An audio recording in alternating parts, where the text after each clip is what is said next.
los temas de salud ni tampoco a las mujeres, vea la consecuencia del consumo desmedido del alcohol en ellas. Las enfermedades hepáticas inducidas por el alcohol en las mujeres van en aumento, ya sea por soledad, frustración o simplemente de felicidad. El consumo de alcohol en la población femenina ha aumentado considerablemente en los últimos años, aun cuando es conocido que las mujeres resienten más los daños en su salud física. El consumo exagerado de alcohol lleva a hombres y a mujeres más rápido y más fácilmente que al hombre a cirrosis y a cáncer de hígado.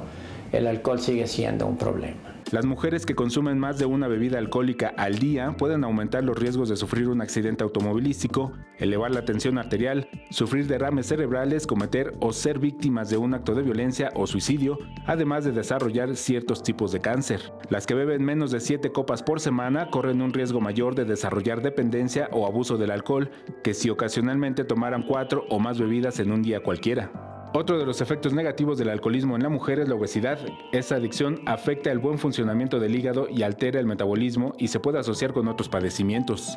El consumo de alcohol en enfermos con hepatitis C hace que el daño se potencie. El alcohol por un lado, el virus C por el otro, y juntos se potencian, de manera que le prohibimos a los enfermos con hepatitis C que ingieran alcohol. Las jóvenes de 20 a 30 años son más propensas a consumir bebidas alcohólicas que las mujeres mayores.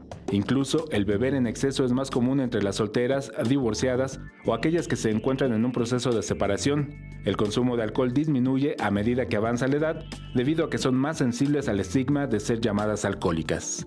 Con imágenes de Jorge Barajas, Alberto Álvarez Santana, 21 Noticias.